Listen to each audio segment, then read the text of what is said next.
오늘 하나님께서 우리에게 주신 말씀 역대하 32장 1절에서 23절 말씀입니다. 히스기야 왕이 종교개혁을 이루고 하나님 앞에 온전한 제사를 드리고 하나님 보시기에 선한 칭찬을 받았던 그에게 갑자기 큰 위기가 닥치게 됩니다. 그것은 아수르의 침입을 받게 되는데요. 이 위태로운 상황 속에서도 히스기야가 믿음으로 대응하게 되는데요. 1절 말씀 보십시오. 이 모든 충성된 일을 한 후에, 즉 하나님께 충성을 다하고 온전한 믿음에 굳건한 삶을 살아도 고난이 그에게 다가오는데요. 아수르 왕 산헤립이 유다에 들어와서 견고한 성읍들을 향하여 진을 쳐서 점령하고자 했던 겁니다. 히스기야 제14년에 발생한 아수르 군대가 예루살렘을 위협하게 된 사건이죠. 1차로 산헤립이 701년도에 히스기야 39살 때 쳐들어와서 46개의 성읍을 빼앗습니다. 그때 20만 명의 포로가 잡혀가게 되고 협상으로 금 30달란트와 은 300달란트를 지불하게 됩니다. 그러나 2년 후에 산헤립은 만족하지 않고 다시 침입하게 되는데요. 그때 히스기야는 본문 말씀처럼 준비하게 됩니다. 2절 말씀 보십시오. 히스기야가 산헤립이 예루살렘을 치러 온 것을 보고 그의 방백들과 용사들과 더불어 의논하고 성 밖의 모든 물 근원을 막고자 합니다. 결국 이때에 히스기야 터널을 만드는데요. 실로암 터널이라고 그럽니다. 기온샘에서 실로암 쪽으로 길이가 약 533m고요. 직선으로 320m입니다. 높이가 2m가 되는 터널을 뚫게 되는데 과거에 정밀한 토목공사에 2,000명이 동원되어서 양쪽으로 터널을 파서 한가운데서 터널이 만나도록 하는 겁니다. 참 고대 사이에 기가 막힌 과학의 놀라운 성과를 우리는 히스기야 터널에서 보게 됩니다. 전쟁을 준비하기 위하여 이처럼 물 근원을 막고 그리고 수로를 성 안쪽으로 연결하고 5절 말씀처럼 성벽을 보수하고 망대까지 높이고 외성도 샀습니다. 그리고 무기와 방패까지 만들게 됩니다. 히스기야는 하나님을 믿고 하나님 도움을 구하지만 자신이 할 수 있는 것에 최선을 다하여서 성실하게 대비하는 것 보십시오. 그러므로 여러분, 우리도 위기를 닥칠 때 내가 준비하고 노력을 다 해야 하지만 인간적 방책 모든 것을 준비하지만 하나님의 전적인 도움 또한 믿어야 되겠죠. 만약 우리가 하나님의 전적 도움만 믿고 내가 할 수 있는 일을 준비하지 않는다면 그것 또한 문제일 겁니다. 그러므로 히스기야는 이렇게 하나님 앞에 외적의 침입을 막고자 모든 방책을 세우고 하나님께 전적으로 메어 달리게 되는데요. 6절부터 8절까지 보십시오. 군대 지휘관들을 세우고 백성을 거느리게 하고 성문 광장에서 자기 앞에 무리를 모으고 말로 그들을 위로합니다. 그 말씀이 7절인데요. 너희는 마음을 강하게 하며 담대히 하고 아수르 왕과 그를 따르는 온 무리로 말미암아 두려워하지 말며 놀라지 말라. 우리와 함께 하시는 이가 그와 함께 하는 자보다 크니 그와 함께 하는 자는 육신의 팔이요 우리와 함께 하시는 이는 우리의 하나님 여호와시라. 반드시 우리를 도우시고 우리를 대신하여 싸우시리라. 이렇게 히스기야 왕은 연설로 백성들을 격려하고 용기를 주게 됩니다. 7절 말씀 보면 마음을 강하게 하며 담대하고 긍정적인 두 가지 명령이 있습니다. 더불어 두려워하지 말며 놀라지 말라. 즉 두 번의 부정 명령을 하게 되는데요. 이 말씀은 여호수아에게 하나님이 하신 말씀이죠. 여호수아 1장 9절 말씀 아닙니까? 하나님을 향한 절대적인 신뢰만이 위기를 극복하는 길이죠. 이게 믿음의 표현입니다. 하나님과 함께하면 언제든지 위기는 기회가 될 수 있는 것이죠. 그러므로 여러분, 하나님을 의지하면 어떤 어려움도 극복합니다. 임마누엘 하나님이 대신 싸워주심을 오늘 우리가 삶 속에서 확신해야 되지 않겠습니까? 지금 어떤 위기 앞에 있습니까? 이 같은 믿음을 갖고 있습니까? 마음을 강하게 하며 담대히 하고 현실의 문제 앞에 두려워하지 말고 놀라지 않는 긍정 믿음의 삶, 우리에게 있어야 됩니다. 그럴 때 어떤 시련에서도 믿음으로 맞설 수 있는 것이죠. 주변에 힘든 이에게 신앙을 일깨워줄 격려의 말을 우리가 해줍시다.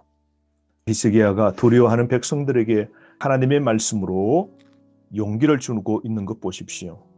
그러므로 말씀만이 용기와 위로를 주게 되는 겁니다.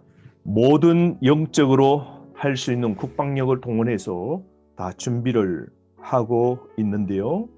드디어 9절 말씀에 아수르 왕 산헤립이 그의 온 군대를 거느리고 라기스를 치며 그의 신하들을 예루살렘에 보내어서 유다 왕 히스기야와 예루살렘에 있는 유다 무리에게 말을 합니다. 그 말은 유다 백성을 비방하고 회유하려고 그러죠. 산헤립이 유다 백성을 향하여 하는 이 연설은 하나님을 모욕하는 연설을 하게 되는데요.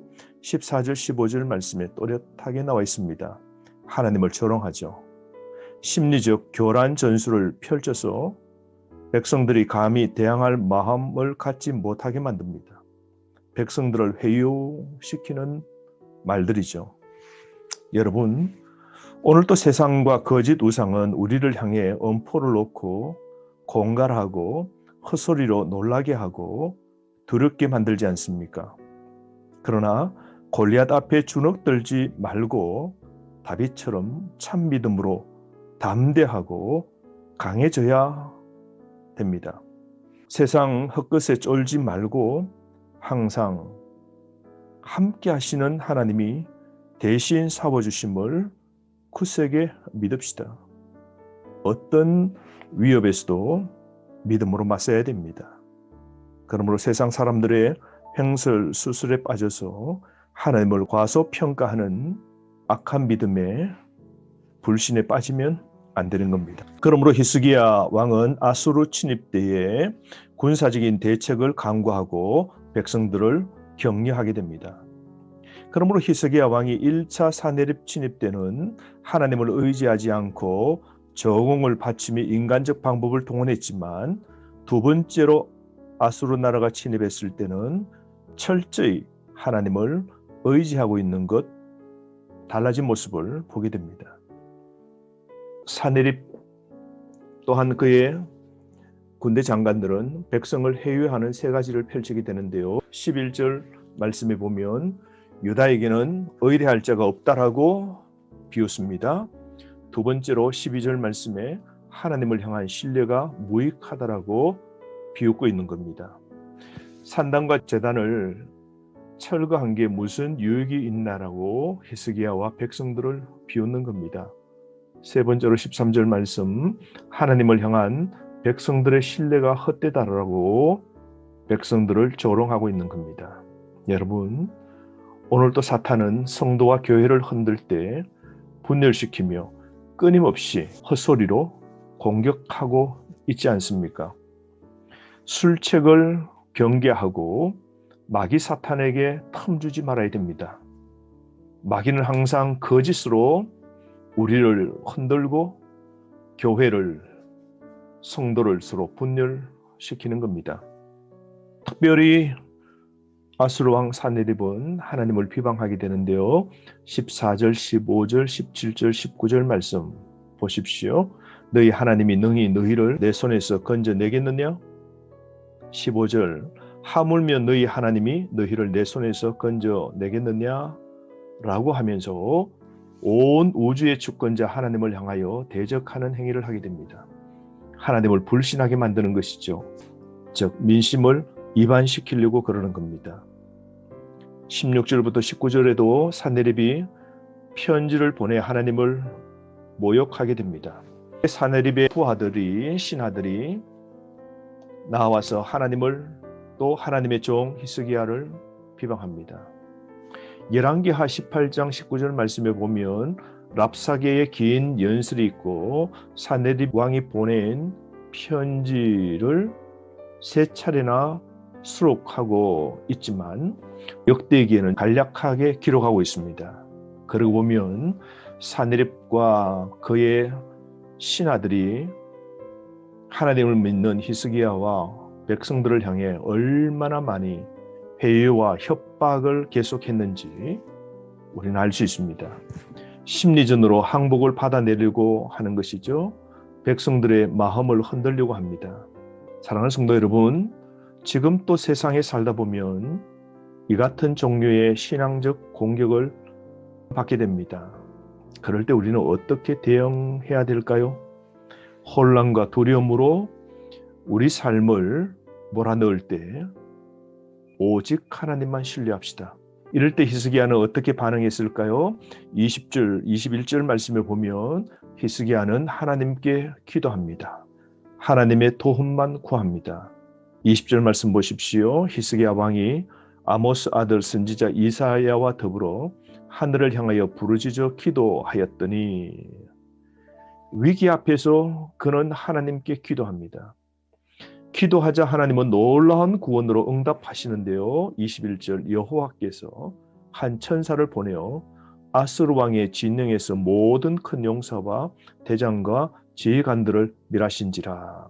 즉각적으로 하나님이 응답하십니다. 간절한 믿음의 기도는 이렇게 즉각 응답을 받는 겁니다. 하나님께서 기도 응답으로 한 천사를 보내어 아수르 군대 18만 5천 명을 하룻밤에 그들을 진멸시키십니다. 수치를 당하고 아수르는 고국으로 돌아가게 되는데요. 21절 말씀 보십시오. 아수르 왕이 낯이 뜨거워 그의 고국으로 돌아갔더니 그의 시내 전에 들어갔을 때에 그의 몸에서 난 자들이 거기서 칼로 죽였더라. 전쟁에서 수치를 당하고 하룻밤에 그는 18만 5천 명의 군대를 잃어버리고 자기의 고국으로 돌아가게 됩니다. 고국으로 돌아가서 약 20년 후에 그는 신전에서 아들에게 살해를 당합니다. 즉 교만한 아수르 왕은 자기가 믿는 신전에서 자신이 낳은 아들에 의해서 살해당하는 하나님의 징계를 받게 된 것이죠. 그러므로 하나님께서는 히스기야 왕의 기도를 통하여서 아수르로부터 건져주시고 보호해 주신 겁니다. 하나님께서 22절 말씀에 보면 히스기야와 예루살렘 주민을 아수르 왕 산헤립의 손과 모든 적국의 손에서 구원하여 내사 사면으로 보호하셨다라고 합니다. 목자처럼 하나님께서 남유다와 히스기야 왕을 보호해 주셨다는 것이죠. 승리는 하나님을 신뢰하는 자에게 주시는 겁니다. 오늘도 대적들의 위험 속에서 우리가 굴복하지 않고 더욱 하나님을 의지해야 되지 않을까요? 기도하면 응답이 있고 하나님을 대적한 자는 반드시 징계를 받는 겁니다. 그러므로 하나님을 의지할 때 유다 왕국은 다윗의 등불처럼 밝게 빛났지 않습니까? 하나님께서 위기 가운데서도 그들의 불을 지켜주신 것이죠. 세상의 역사를 주관하시고 우주를 통치하시는 분이 하나님임을 믿는다면 오늘도 크고 작은 문제 앞에서 우리는 기도할 겁니다. 오늘도 누구를 그리고 무엇을 의지하며 살 건가? 대단히 중요한 질문입니다. 우리의 승리는 오직 하나님의 도우심에 있는 겁니다. 그러므로 환난 중에 기도하는 자를 하나님이 지키시며 존귀하게 됨을 믿읍시다. 오늘도 하나님 말씀 의지하고 기도합시다. 그럴 때 하나님의 능력을 경험하게 됩니다. 오늘 하루 주신 하나님 말씀을 묵상하고 말씀을 통하여 오늘의 문제도 극복하고 승리하시기를 바랍니다.